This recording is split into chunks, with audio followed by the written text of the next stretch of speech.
Hello, I'm Regina McCann-Hess, President of Forge Wealth Management, and welcome to our Women in Wealth series. Today, we're going to talk about reprogramming patterns. And this kind of stems from our last conversation about money mindset. So money mindset is, how you act and how you think about the financial situation or your own finances. And it's, kind of ingrained in how you grew up. So now we're going to talk about, how do you change that? Because like we said, it's an influence of your childhood, your habits and your values that influence your current behavior and your habits. But they're deeply ingrained in you and they're patterns that are really hard to change. So, if we reprogram your patterns, you can break some of those old bad ones or maybe not so good ones or improve the ones that you have. So that you can maybe walk towards a brighter financial future. So we do want to take care of or take account of your current actions and habits and assess your financial strengths and weaknesses. So because you have to have a place where you're starting, right? So once you have a more solid understanding of how you operate, you can actually start tweaking those habits and setting new intentions and goals as a result. With that, we want to do some basic things. We want to basically start tracking your monthly cash flow, holding yourself to a spending budget. Some people may have the idea that money's no object unless, they've had some frugality in their life. They may just have grown up a different way, but that helps them have more serious financial blind spots as a result. And you can feel really embarrassed by that, by the lack of financial education and unexamined money habits nurtured by your upbringing. And that uneasiness often leads to an avoidance approach to money. And if you're avoiding finances, you're certainly not tracking, let alone reining in your spending. Now, luckily, managing money is not as scary as you might expect. You just need a little bit willingness to learn and a little support and obviously some honest self-reflection. And then you're going to have a question about whether or not you're a spender or a saver. Most people think they're savers. Not many people admit that they're a spender.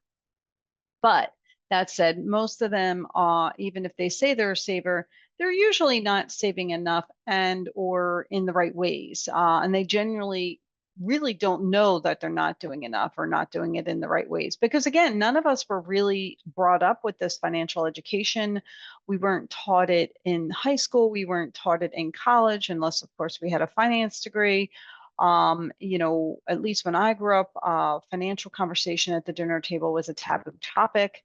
And sadly, I think that's still the norm, rather than, it being a rare situation.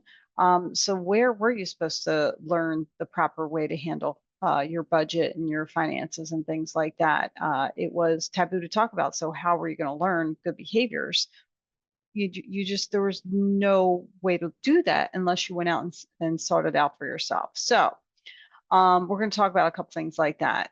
There's also savings fails, ranging from not putting enough money into your retirement at work or to neglecting to save for that rainy day, for those unexpected expenses. Or, God forbid you lose a job and you need to, pay bills for a couple months before you find the right job or a job that pays you, what you were used to making. The other thing about spenders is they rarely admit that they're spenders. And I know I kind of already mentioned that, but it bears mentioning a second time.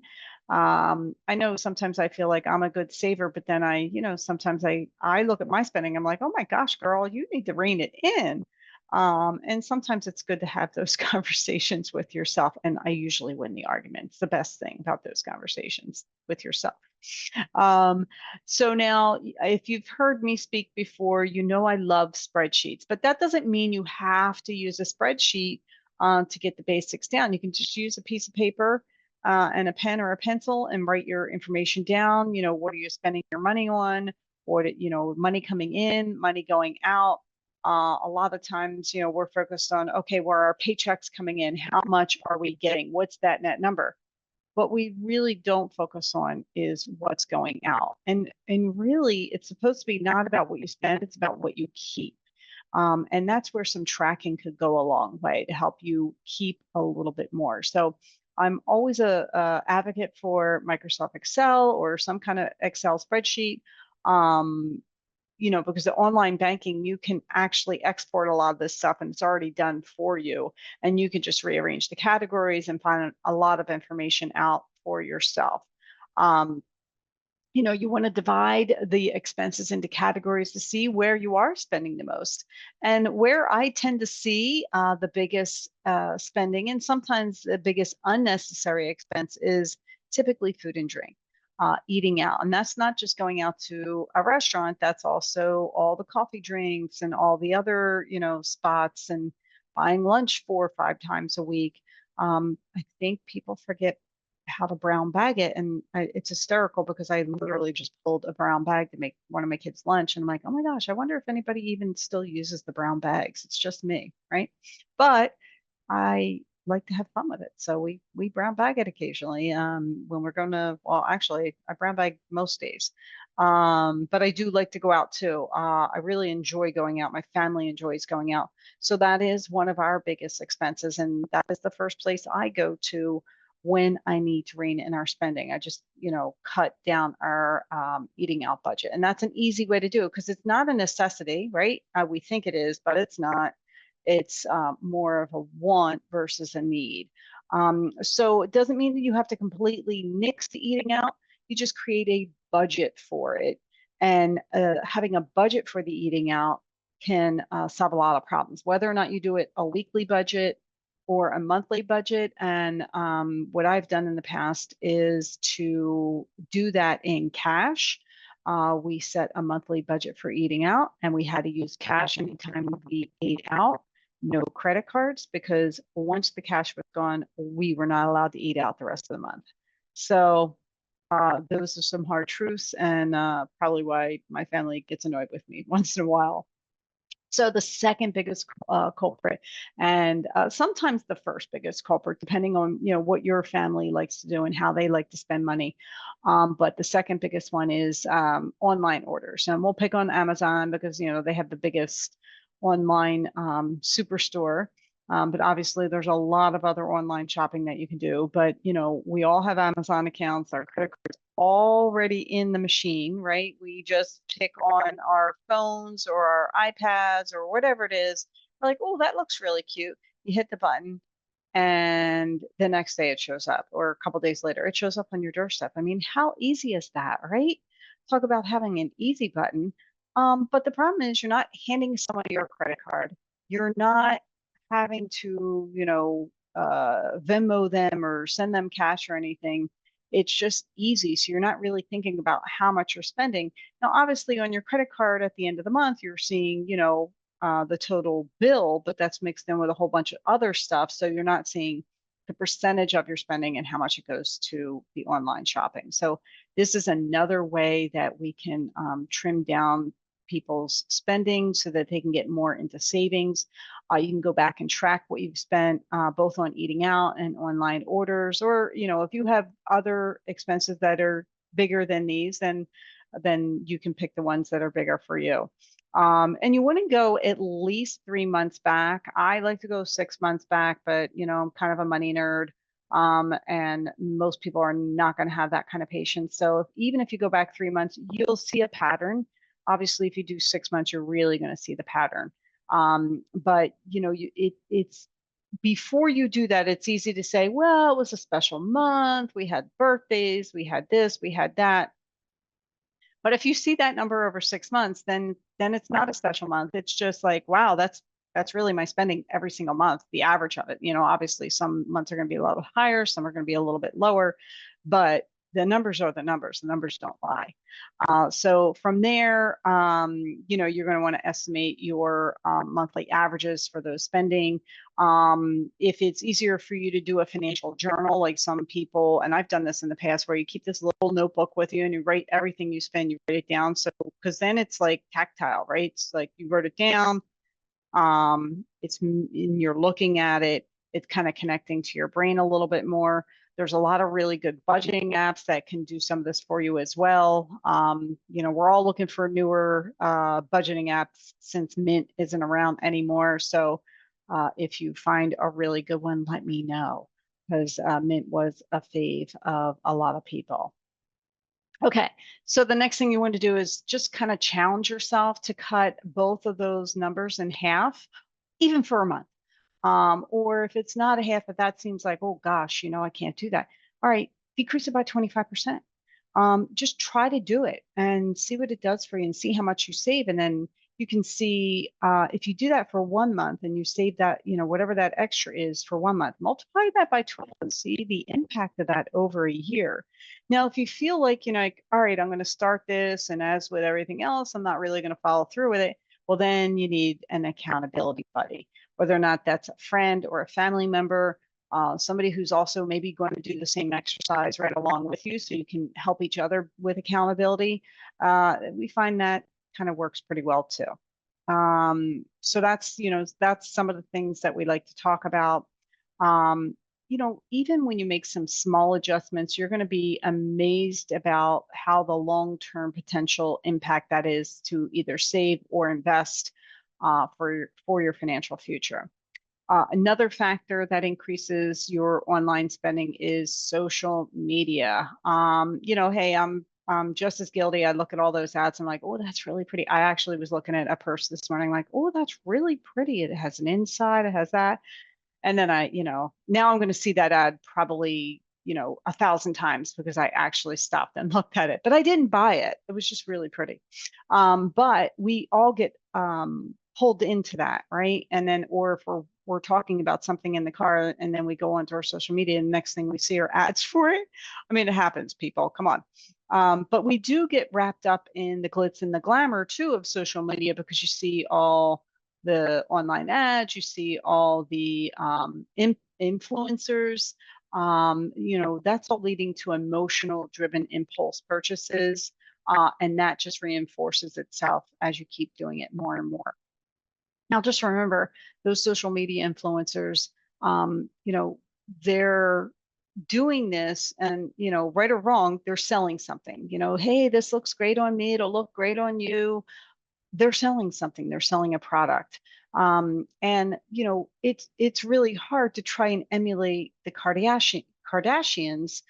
They're an uber wealthy family. So anything that they're, influencing, it's easy for them to purchase. But it's maybe not so easy for you. So you have to stop and think, hey, do I really need this? Is it a want? Is it a need? Obviously, there's not a lot of things we need. I mean, we think we need them, but when we really cut it down to size, we don't need as much as we think we do. But like, have those conversations with yourself. That will help with some of the spending.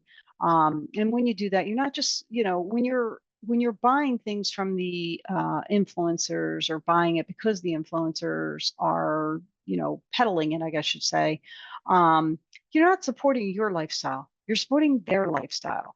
Would you rather maybe go into, a small business owner in your local community and support them? It doesn't mean that those are bad people on the social media influencing. It's just, it's, can you afford that? Should you afford it? Or if you are going to buy something, maybe go to a small shop, a small business owner, and have a big impact in your own community, because when you buy something in your community, that money tends to stay in the community. So that's another thing that I try to think about as well. The next thing you want to think about, this is all about reprogramming your patterns. This is why we're talking about it, right? You want to know what your strengths and your weaknesses are with your finances. And we look at weaknesses as just underdeveloped strengths. So, they help you, to improve as you work on them. You can gain some practical skills and improve them. And like I said, you turn those weaknesses into strengths. One of the ways you can do that is paying off debt. right now, maybe it's a weakness of yours. Maybe you have a lot of debt and you've been, just being, hey, that looks good. I'm going to get that, and not really thinking about the long-term implication. And let me tell you something, it's easy to get into credit card debt. There's no shame in it. And we're not, when we're talking about it, it's like, we're not judging. It happens. It happens to all of us. We've all been there. But we just have to figure out a way to get out of it and not let it happen again, or maybe not let it happen as often. I mean, those credit card rates are 25%, 22%, 29%. I've seen some that are over 30 now. I mean, like, who can afford that? That's crazy. So, this is all to help you. It's not to shame you. It's really about building something for yourself. So paying off debt and racking up some savings actually can feel really good, and reinforcing those new habits with each gain, in spite of, or maybe even because of the lifestyle sacrifices that you're making, can really move the needle in reprogramming your habits. Like, your habit was, oh, I saw that, I'm going to buy it. I saw it on social media, I'm going to buy it. Or you're bored and you're clicking on Amazon and you're like, oh, I'm going to buy that. Well, if you force yourself to stop for 30 seconds, be like, do I really need this? Is it a need or a want? And then, okay, what I was just going to spend, now I've just, that $100, that purse I was looking at today, it was like $149, but it was on sale from $300, right? So that's how they were like, oh, it's only $149. Well, in my mind, I mean, it was cute, but I didn't buy it. So can I now say, okay, well, I have that $149, and instead of buying that purse, can I actually, push that over to my savings account so that I improve my savings? And if I do that, if I keep doing that, then I'm going to start to feel really good about that. And that weakness now becomes a strength. So that's kind of what we're talking about as far as reprogramming you and your patterns, really. So, and each time you stand up to that weakness and attack it head on, you now learned how to overcome it. If you've always been a big spender, your saving wins will mean more to you than somebody who is naturally frugal, because it is a huge win when you can turn that around and be a little bit better with it. So weaknesses become strengths when you prove to yourself that you can handle it. Now, after you have explored some unconscious emotions and beliefs, and then have taken a hard look at unexamined money habits, you're almost like ready to commit to short-term and long-term goals. Maybe those include paying back some college loans or credit card debts. Maybe you would like to save some money for a new home, or maybe your kids' college education, whatever it is, right? But before we identify and execute those money goals, it's really better to understand your underlying visions and values surrounding that money. So, you can think of financial values like your personal core values, your financial vision as your personal vision. Now, these are things that should kind of inform, align with, and reinforce one another. And this could be something that you jot down in your journal, or at the bottom of one of your, financial sheets if you're trying to collect things. The vision is really, it's time to think of the big picture. Your financial vision is your personal image of what prosperity looks, what it looks like moving forward. So it's also time to kind of dream about what that means for you and what you would like it to look like. And you want to start with how you visualize the growth of your career. Best case scenario, do you see yourself in a leadership position? Do you see yourself like owning your own business? Do you see yourself like, you know what, that's great, but I'd really rather work 3 days a week so that I can be home, 2 days with my kids plus the weekends? There's no wrong answer. It's what's important to you. What's your vision? So explore that a little bit for yourself. And then you also want to think ahead to retirement. How do you see that unfolding? Are you still deeply engaged in work, but only do it part-time, or do you do a lot of volunteers? activity? Do you want to just, travel and get away from it all? Do you want to serve on boards? Do you want to be planning fundraisers, getting into a little bit more of the charity lean? There's a lot of things you can do in retirement. And I will tell you that my retirees are a lot harder to get a hold of than my worker bees, because now they're able to do things they've always wanted to, and they're out doing it. It's really, really cool. So this is not the time to weigh down yourself with the doubts or realistic calculations. You just want to give yourself permission to fantasize about it. Watch your vision on like a mental movie screen. Maybe you see yourself rebooting a former passion. Maybe you want to take up painting or piano or quilting when you get to retirement. It's all about your vision. It's not right or wrong. It doesn't have to be somebody else's vision. Um, it's what you would like to see. Whatever the case, moving forward, your vision should inform your short-term and your long-term financial goals, and obviously work towards your financial plan. You also want to think a moment about the idea of legacy. How do you want to be remembered when people think about you and about your life? Do you find that the idea of legacy can really help people to fully integrate their values into their vision? Because that's kind of like the idea of it. These are again things that you may want to write down about your legacy.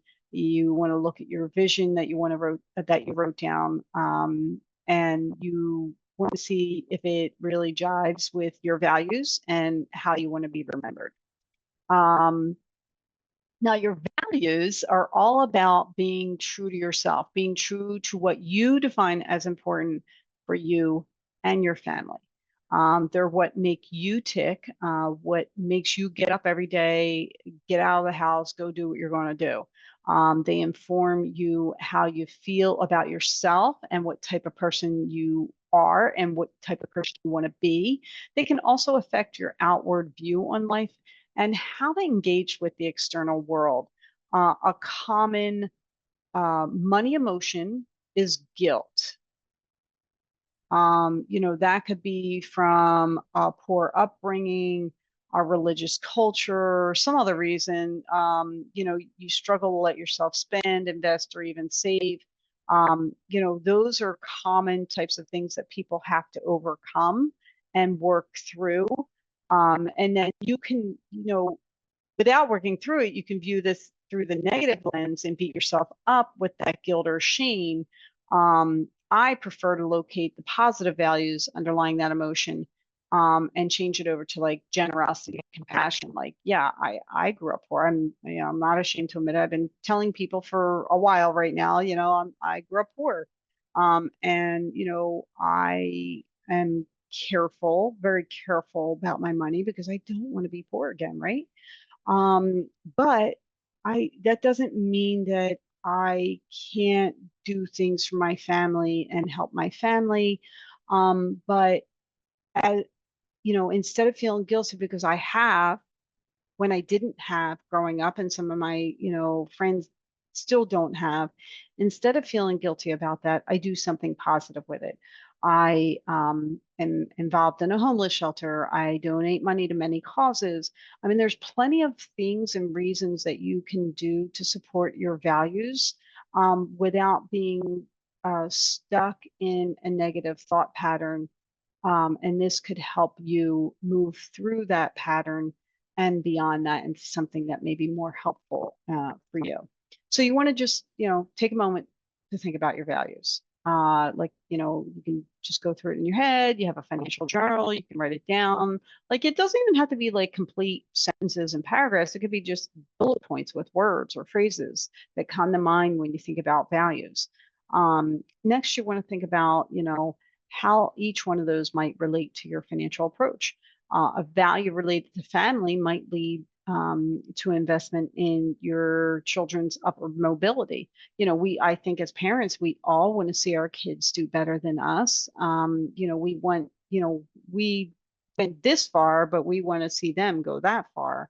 I think that's just common for parents. A value about community building, religion, or environmental protection might prompt you to do a mission-driven work or volunteering. One related to creativity might inform you how to approach your next career move or philanthropic gesture. So there's no wrong answers here, right? It's all about exploring what's right for you, exploring your visions, your values, and how to align them together, and how you can work through some of the things that might be holding you back.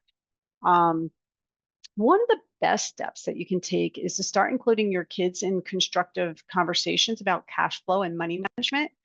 You may want to start small, maybe, just discussing what you're buying and how much you're spending the next time you go to the grocery store. Let them know the costs of some of the extracurricular activities and why those are valuable investments. You may also want to challenge them to earn it themselves if they're asking for, a new dress or a new bike or whatever it is. You may want to challenge them to earn some of the money through after school job or through chores around the house, so that they have a little bit of skin in the game, and it's also a very valuable lesson for them. Once you understand the unconscious programming and habits as well as your financial visions and values, you can take control and build your financial future, but you don't have to do it alone. That's where we come back to having that accountability buddy, whether or not it's a friend, a family member, it could be a financial planner, but it's somebody who's going to hold you accountable and be like, hey, did you do that this month? Or, how far along are your goals? Because apparently when we have accountability, we tend to actually follow through a little bit better. So, or at least that, for me, when I have accountability, I'm going to kind of follow through a little bit better. So that's where we're sticking with it right now. Okay, so I want to thank you for listening. I'm going to say that our call to action today is sit down and think about your visions and your values, where they stem from, your money mindset, and, how do you change some of the negative ones into a positive one? That you might be thinking, oh, this is, I feel negative about money because I was poor and now I have money. How can you change that? How can you change that into a positive emotion? And what can you do to make that more of a positive emotion and follow through on maybe some action? So that's what I'm going to recommend today. Again, thank you very much for joining me. I'm Regina McCann-Hess, president of Forge Wealth Management. You can follow me at Facebook at Forge Wealth, Instagram, Forge Wealth Management, LinkedIn, Regina McCann-Hess, and my website is forgewealth.com. Go make it a great day.